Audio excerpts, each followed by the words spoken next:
Tade! Qualche volta le grandi storie hanno piccoli inizi.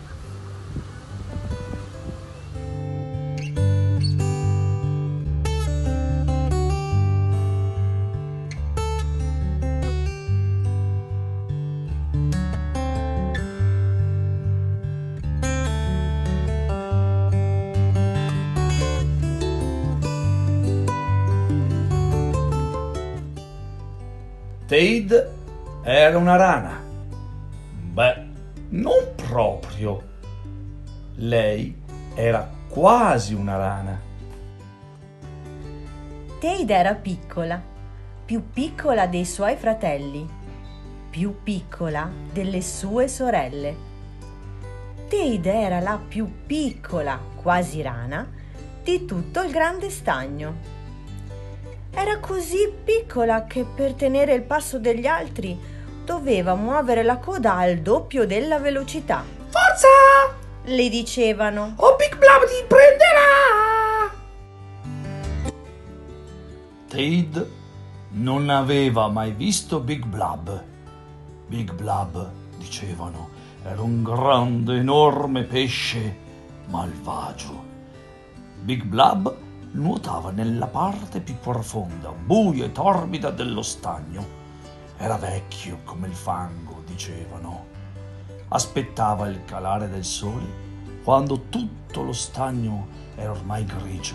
Poi scivolava fuori dagli angoli più bui e... Gulp! No, Tade non voleva saperlo. Così decise di non credere all'esistenza di Big Blub. Ma per ogni evenienza si teneva nelle parti soleggiate e poco profonde dello stagno, dove Big Blub non poteva prenderla. E quando calava il sole si nascondeva con cura dietro rocce e piante, nella speranza che Big Blub non la trovasse. Giorno dopo giorno i girini crescevano. Crescevano le zampe dietro e quelle davanti. Crescevano anche le dita palmate. Le gambe diventavano sempre più lunghe E più forti. Stendendo le quattro zampe quanto più potevano, i girini sentivano la voglia di salire verso la superficie dello stagno. Sfrecciavano nell'acqua bassa più velocemente di quanto tu o io possiamo battere le palpebre. Le loro code diventavano sempre più piccole finché non ci furono proprio più. Abbiamo perso la coda, abbiamo perso la coda, esultarono. Tutti tranne Tade. Ogni notte cercavano una grande foglia e si accoccolavano insieme. Ma con il passare delle notti, Tade si accorse che c'erano sempre meno girini. 10, 9, 8, 7, 6. Ogni notte Tade contava i suoi fratelli e le sue sorelle. 5, 4, 3. Dove erano finiti tutti? Non le piaceva pensarci. Tade giocava nell'acqua bassa con il suo ultimo fratellino e con la sua ultima sorellina. Non puoi prenderci, Big Blub! Gridò sua sorella nell'ombra. Presto restarono solo in due. Siamo rimasti molto meno di prima, non credi? Disse Tade al suo ultimo fratellino. E poi restò sola. Ma lei era forte e intelligente e conosceva tutti i migliori nascondigli. Big Blub non l'avrebbe mai presa. Oh no! Oh no! Big Blub!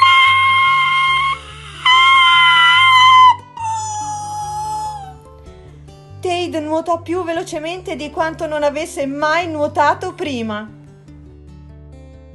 Poi Tade sentì di dover fare qualcosa che non aveva mai fatto prima. nuotò verso l'alto, su e su e su e su. Big Blub sprofondò nel fondo dello stagno, nel posto dove doveva stare, tra il fango e la melma, nel profondo, buio, torbido. Tade salì su una roccia. I suoi grandi occhi rotondi sbattevano le palpebre alla luce brillante del cielo. Si sentiva bene fuori dall'acqua. Ho perso la coda! Ho perso la coda! Cantò. Tade era una rana. Aveva una sensazione strana, una specie di danza nella pancia che si diffondeva fino alla punta delle dita. Si raggomitolò come una molla e... Saltò!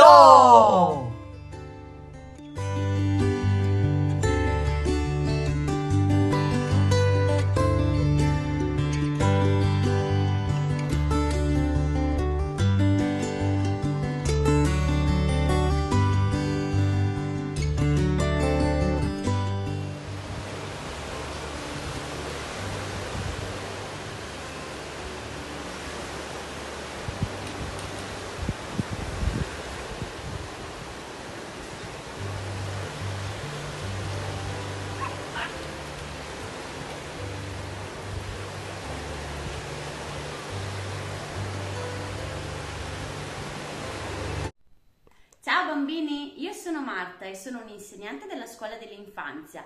Oggi sono qui con voi per leggervi questa bellissima storia che si intitola L'ascensore del piccolo Bradipo. Bradipo abita in cima a un albero altissimo e da lì non scende quasi mai. Ma un giorno, che caldo, mi piacerebbe proprio fare un bel bagno.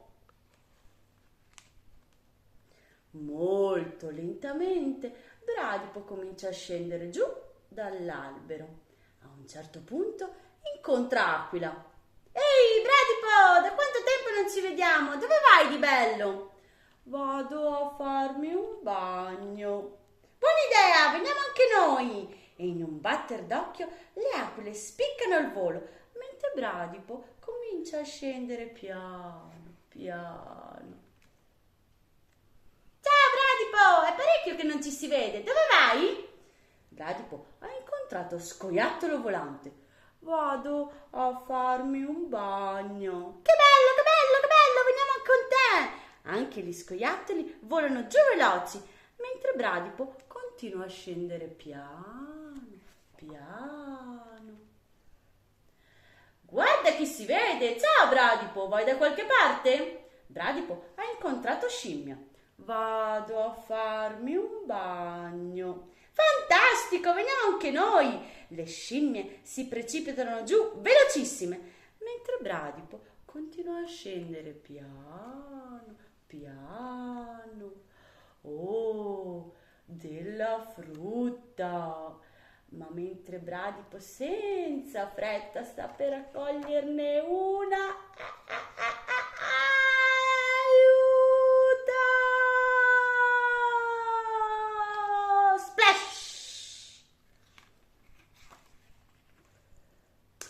«Ehi, che spavento!» dice Bradipo e comincia a nuotare tranquillo.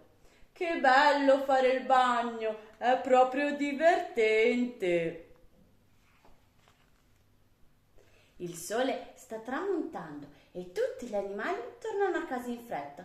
Solo Bradipo risale piano, piano, piano. «Bradipo, lo vuoi un passaggio fino a casa?» gli chiede il signor Elefante. «Pronti? Partenza! Via!»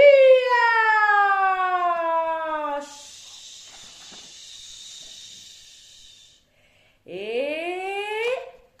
opla! In un baleno Bradipo è arrivato a casa. «È stato bellissimo! Grazie, Elefante!»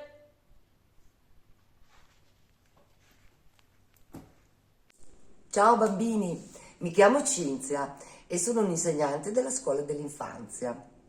Oggi sono qua perché vi voglio raccontare la storia di un piccolo granchietto e del suo viaggio. Il titolo di questa storia è Non aver paura, piccolo granchio. Metto gli occhiali e iniziamo. Piccolo granchio e grande granchio vivono tra gli scogli in una piccola pozza.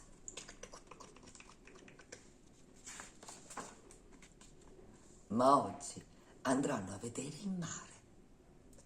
Sarà fantastico, dice piccolo granchio. E avanzano sugli scogli. E tra le pozze, splash, splash, splash, splash, splash. E sulle viscide scivolose, alghe marine.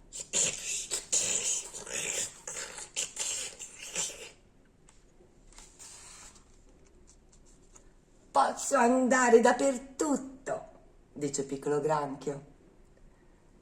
Finalmente arrivano all'ultimo scoglio. Ci siamo, dice grande granchio.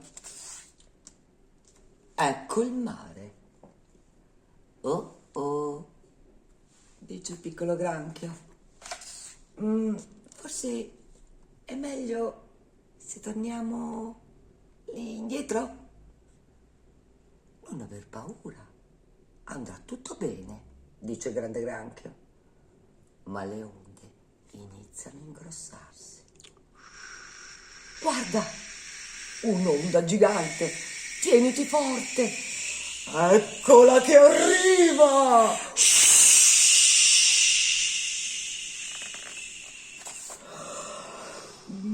Basta mare, ne abbiamo avuto abbastanza, dice piccolo granchio. Dai, andiamo solo un pochino più in là. Vedrai che ti piacerà, dice grande granchio. Ma le onde si fanno ancora più grandi e ancora più grandi. Ce n'è un'altra, tieniti forte. Eccolo che arriva.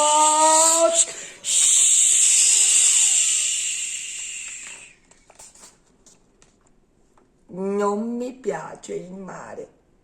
È meglio se torniamo a casa. Non aver paura, piccolo granchio. Ci sono io. Dai, vieni, ancora piccoli passi. Dai, su. Piccolo granchio allunga una zampetta. Tic. Poi ne allunga un'altra. Tac.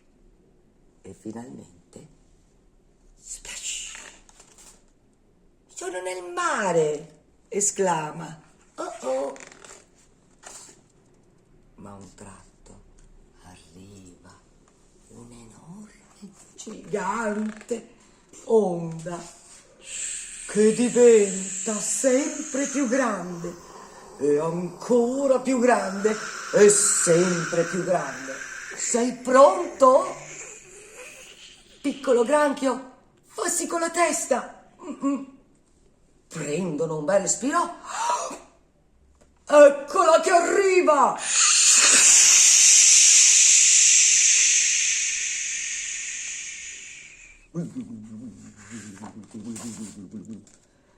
E vanno giù, giù, giù, giù, giù, giù, giù, giù, giù, giù.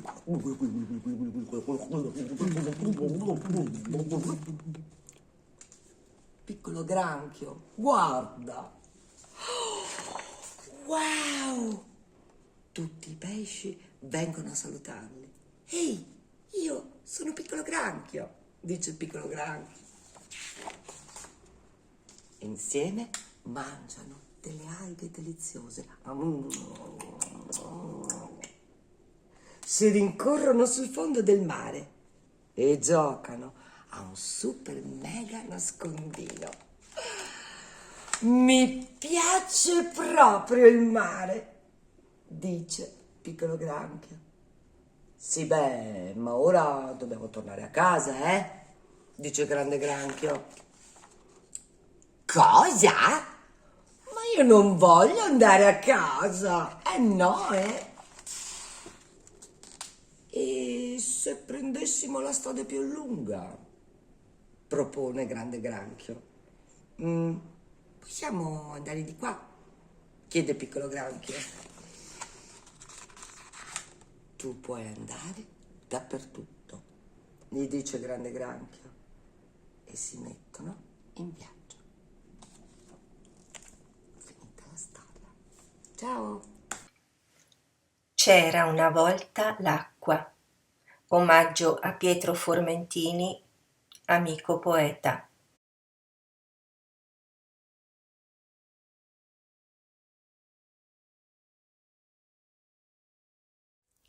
C'era una volta l'acqua e anche oggi c'è, antica e sempre nuova, di pioggia o di corrente, di neve, ghiaccio, goccia, di cascata o di torrente. All'acqua io domando, ci sarai anche domani? Per bere, per nuotare, navigare, per lavarmi faccia e mani.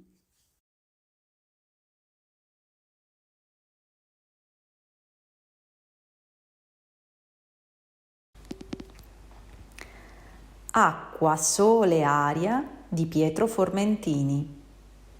Bevo l'acqua, ascolto il sole, tocco l'aria. I miei piedi, le radici non mi legano alla terra dove corro mentre vivo. Bevo il giallo, ascolto pietre, io mi muovo, vado in giro per i mondi, dentro, sopra, senza terra. Tocco il suono chiaro, scuro, nei pensieri, le radici. Sono voci i miei respiri.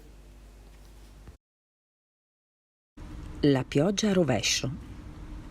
Pioveva tanto, veniva giù la pioggia, sembrava un pianto. Poi all'improvviso tutte le cose si sono capovolte. Sì, succede in questo mondo, succede molte volte. La pioggia andava perciò all'insù, disordinata e frettolosamente. Non piangeva, rideva, sembrava tanti zampilli di una sorgente.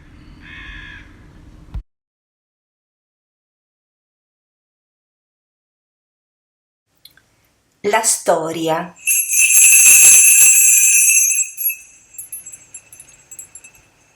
L'aria è tutta piena di aria, vera aria, limpido fiume, cavallo agile, una mano tiene la tua mano, bambina balla come una trottola, il pesce nuota, nuota, nuota.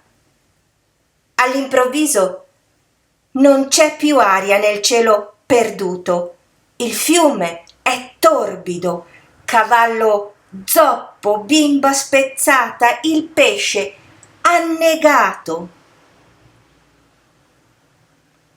Non finisce qui però la storia e l'aria ancora diventa aria, limpido fiume, cavallo agile, la mano torna, la bimba trottola, il pesce nuota, nuota e nuoterà.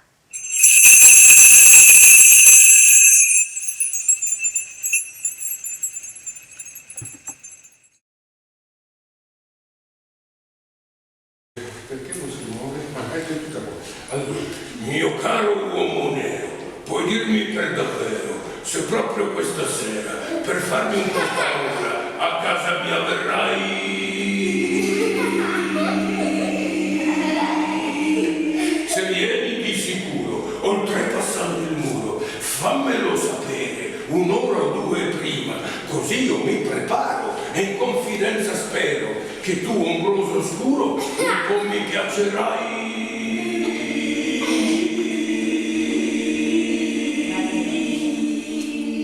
E l'uomo nero va via. Ciao a tutti, ciao bambini, sono Fabiola, educatrice del Nido Integrato di Castelmigno e tra poco vi leggerò una storia del titolo Ho caldo. Ciao! Ho caldo. Ho caldo, caldo, presto un angolo fresco per favore. Oh, finalmente un po' d'ombra. Ecco, adesso si sta bene. Ehi tu, che cosa ci fai qui? Anch'io ho caldo. Cosa credi? Dai, andiamo a cercare un angolo fresco insieme. Oh, finalmente un po' d'ombra. Ecco, adesso si sta bene. Ehi, voi due, dove credete di essere? Ho caldo anch'io, sapete. Cerchiamo un angolo fresco per tutti e tre. Ah, finalmente un po' d'ombra. Ecco, adesso si sta bene. Ehi, voi tre, mi avete preso per un ombrellone? Anch'io muoio di caldo. Troveremo un angolo fresco prima o poi. Oh, sentite?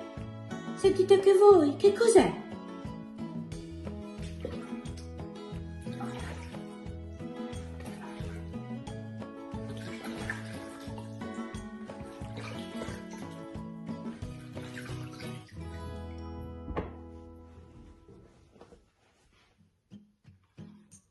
Il mare!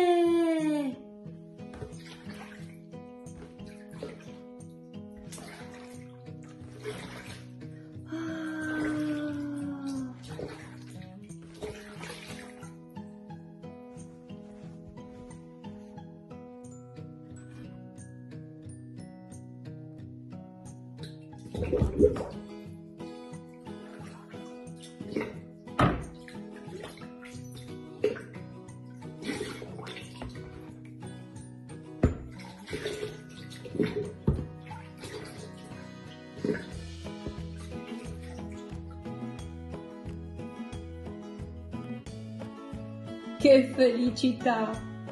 Il caldo è finito!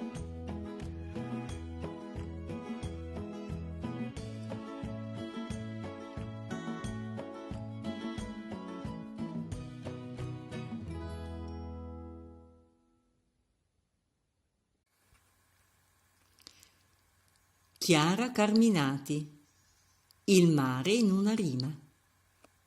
L'avventura del paguro. Sulla spiaggia c'è un paguro che ha paura dell'oscuro.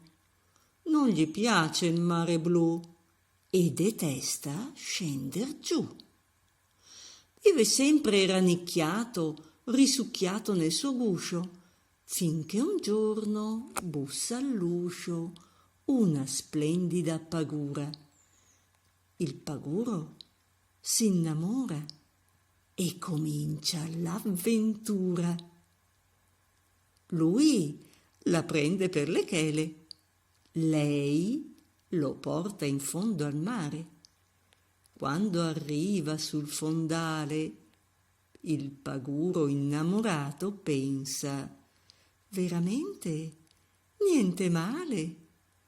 Ci rimane e non risale. Fortunato quel paguro, arrivata la pagura, gli è sparita la paura. Ciao bambini, sono Paola e sono una maestra del nido di Salvatronda e faccio parte anche di Schiribizzo e sono qui per raccontarvi la storia del pesciolino arcobaleno. Siete pronti? Metto gli occhiali.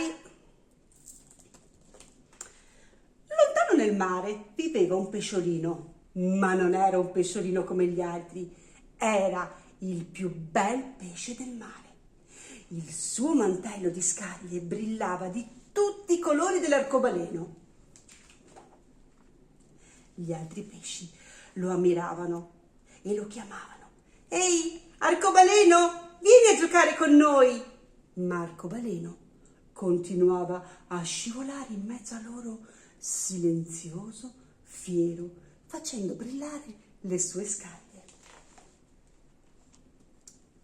Un piccolo pesce del colore del mare si mise sulle sue tracce. Ehi, arcobaleno, arcobaleno, aspettami! Regalami una delle tue scaglie lucenti. Sono così belle, ne hai così tante.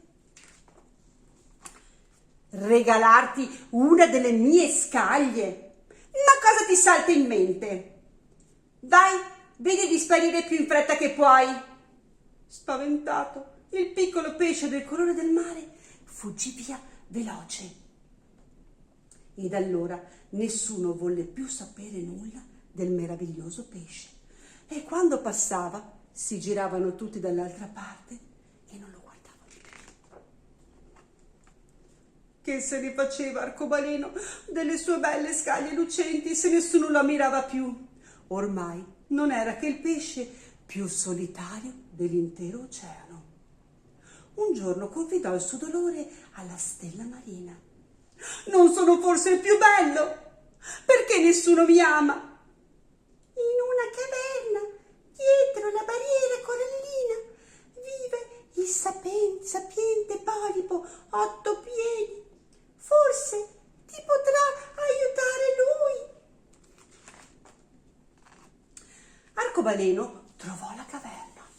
C'era buio completo, non si poteva vedere nulla, ma all'improvviso si accesero 2 occhi luminosi. Ti stavo aspettando, disse 8 piedi con la sua voce fonda. Le onde mi hanno raccontato la tua storia. Ascolta il mio consiglio. Regala a ogni pesce una tua scaglia luminosa. Non sarai più il pesciolino più bello di tutti i mari, però sarai di nuovo felice e allegro. Però, volle obiettare Arcobaleno, ma 8 piedi era già sparito in una nuvola nera di inchiostro. Regalare le mie scaglie, le mie belle scaglie colorate. Mai e poi mai, non succederà. Come potrei essere felice senza di loro? All'improvviso si sentì un leggero sciacquio di pinna accanto a sé. Era tornato il piccolo pesce del colore del mare. Ehi, Arcobaleno, per favore, non ti arrabbiare. Vorrei tanto una delle tue scaglie, una piccola, piccolissima scaglietta. Ma sì, una piccola, piccolissima scaglietta te la posso anche dare, pensò tra sé, e nemmeno me ne accorgerò. Con la massima attenzione strappò dal suo mantello la più piccola delle scaglie. Ecco, te la regalo, però adesso lasciami in pace. Grazie mille, gorgogliò eccitato il piccolo pesce del colore del mare. Sei un bravo pesce, mio caro, carissimo Arcobaleno.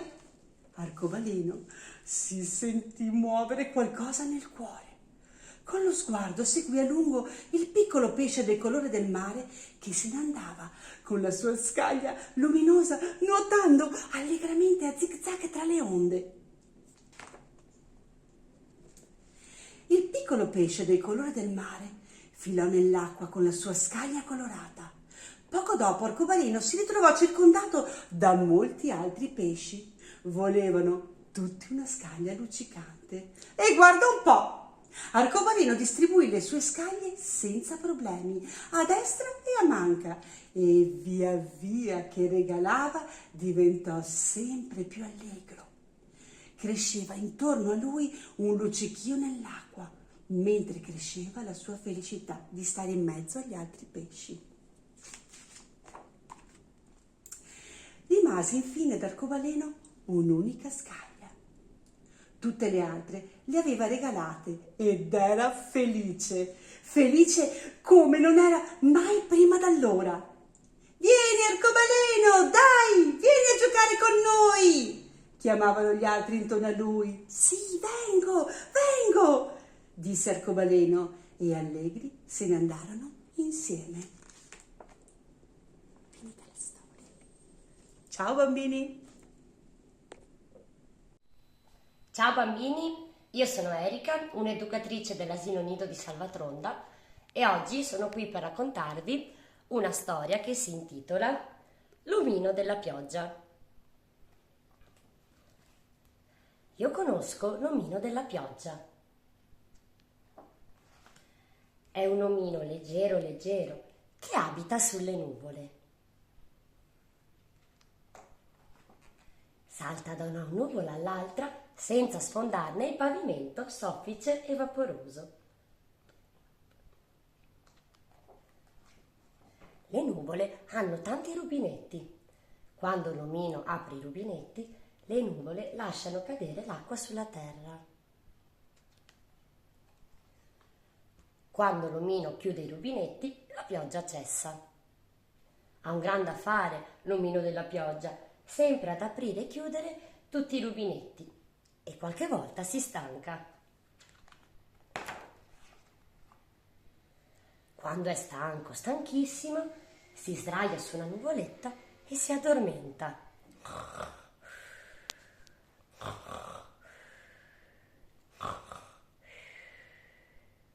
Dorme, dorme, dorme e intanto ha lasciato aperti tutti i rubinetti e continua a piovere. Per fortuna, un colpo di tuono più forte di tutti gli altri lo sveglia. L'omino salta ed esclama: «Povero me! Chissà quanto tempo ho dormito!» Guarda in basso e vede i paesi, le montagne ed i campi grigi e tristi, sotto l'acqua che continua a scendere. Allora comincia a saltare da una nuvola all'altra, chiudendo in fretta tutti i rubinetti. Così la pioggia cessa, le nuvole si lasciano spingere lontano dal vento e muovendosi cullano dolcemente l'omino della pioggia, che così si addormenta di nuovo.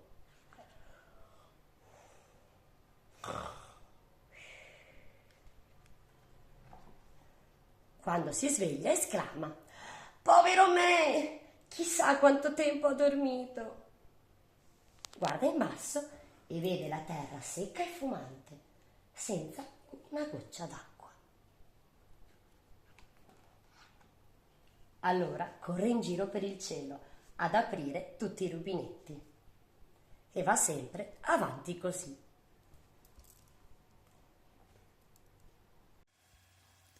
Sabrina Giarratana, amica terra, filastrocca del mare. Mare di onde, mare di mare, se tu mi culli, sto qui ad abitare. Mare di cielo, mare di sabbia, se tu mi abbracci, mi passa la rabbia. Mare di sole, mare di fuoco, se tu mi scaldi, sto qui ancora un poco. Mare di aria, mare di vento, se tu mi parli, sono contento. Ciao bambini, io sono Daniela, un'insegnante della scuola dell'infanzia di Castelmigno di Resana, e oggi vi leggerò una storia che si intitola Il fatto è.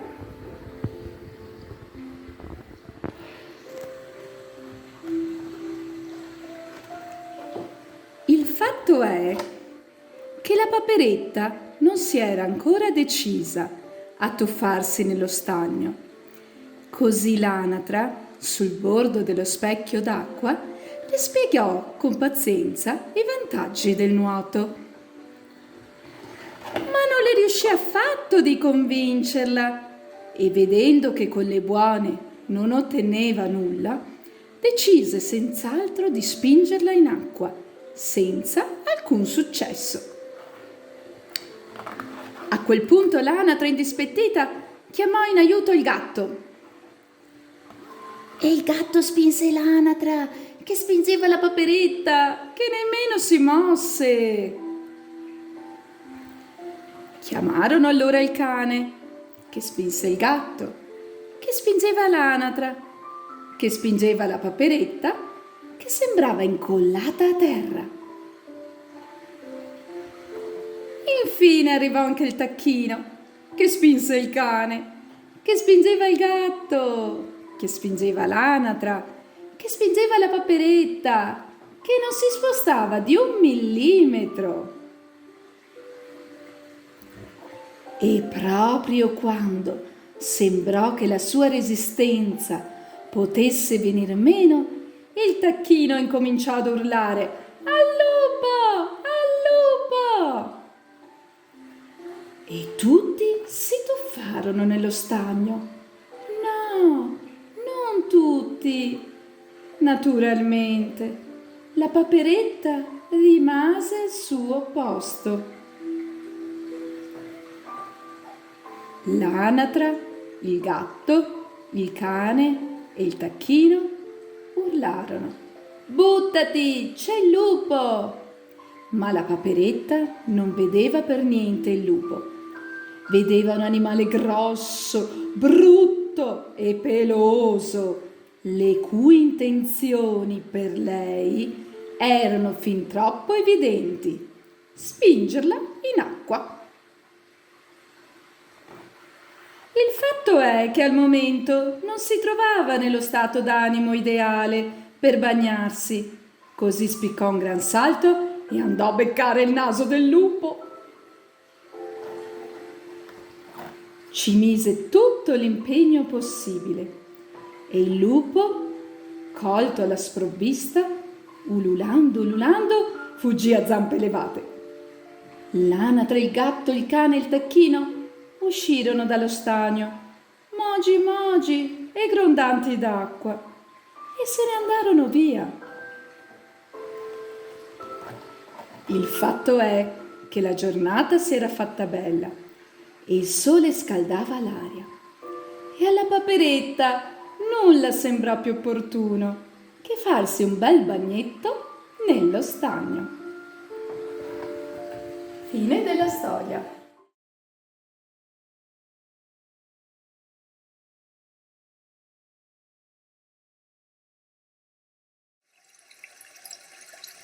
Sorgente di Roberto Piumini.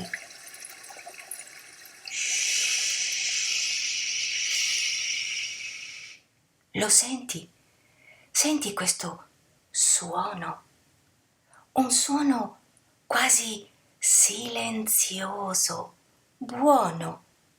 Un suono di bisbiglio, un fruscio, un suono sciolto, un basso mormorio, il suono buono dell'acqua che esce, il suono fresco dell'acqua che nasce. Shh, amici, zitti, lo sentite? Il suono di quest'acqua quieta e mite.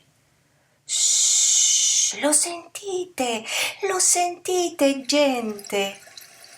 Il suono di quest'acqua di sorgente.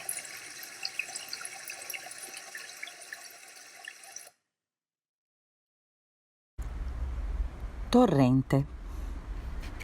Terra, sabbia, secco tutto.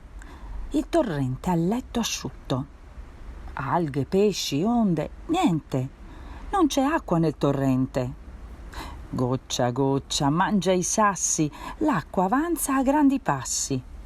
L'acqua mangia anche la terra e il torrente ora si sferra. Sale l'acqua in un baleno, il torrente a letto pieno. Corre folle senza fiato, l'aria fredda ha divorato. Salta l'acqua e la corrente sfreccia a valle prepotente. Balza, sbalza, sbuffa e sbruffa e nel fiume poi si tuffa.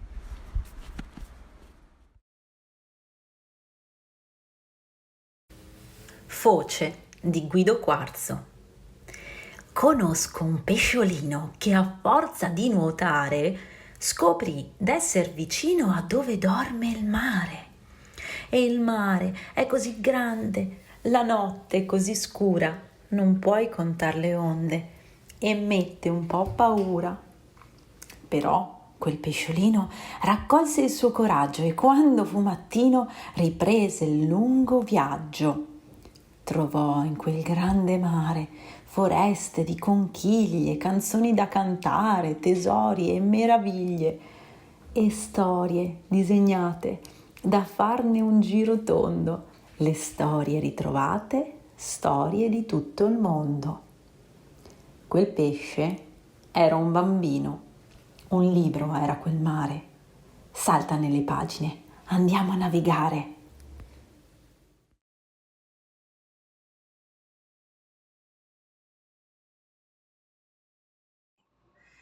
Il libro è un fumetto per ragazzi, scritto da Silvia Becchini e Sualzo, e racconta la storia di Olivia e della sua paura di crescere. Olivia vive con il fiato sospeso come prima di un tuffo, sospeso come sott'acqua prima di iniziare a espirare in 1000 bolle. Sospeso come quando il fiato sembra mancare a causa dell'allergia. Sospeso come quando avviene qualcosa che non ti aspetti. Poesie scritte da Olivia. Bolle, scritte in acqua, tenendo la memoria. In acqua, rumori attutiti, pochissimi suoni, poi espiro in 1000 bolle, piccole esplosioni. Batticuore, scritta sull'autobus andando alla gara. Batte forte il cuore, batte. Non so se riuscirò forte, il cuore batte. So che proverò. Fuori, scritta sotto la tenda a casa di Leo. Stare in acqua sotto la superficie, un pesce con le ali felice. Stare in una bolla, niente ti può toccare. Poi arriva la voglia di guardare, andare, scoprire. Arriva in un attimo il momento di uscire.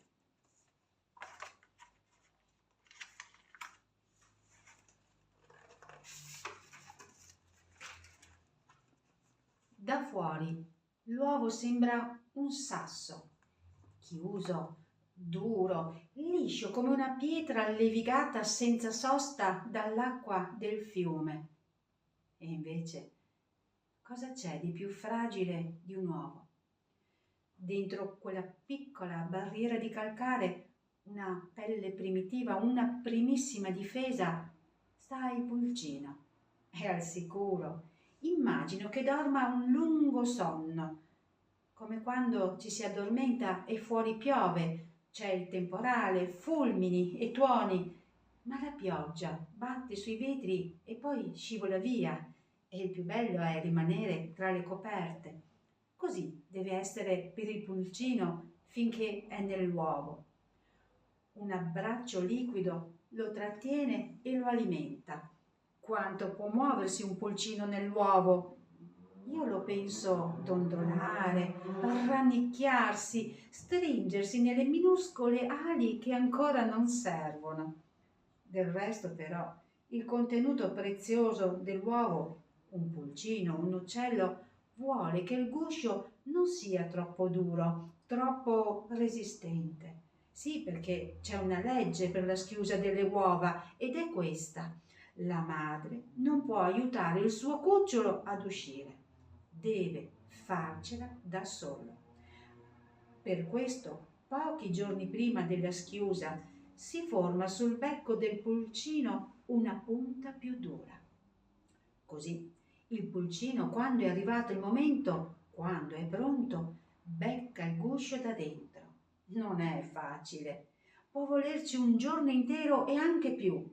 Sarà faticoso e stancante, forse un po' spaventoso quando il guscio si romperà e le zampe toccheranno per terra e le piume bagnate sentiranno l'aria per la prima volta e la luce sarà finalmente piena luce e non quella soffusa che si vede da dentro. Per questo immagino adesso il pulcino dormire il suo sonno, stare nel suo rifugio finché il suo becco non sarà forte abbastanza, perché crescere è un tuffo.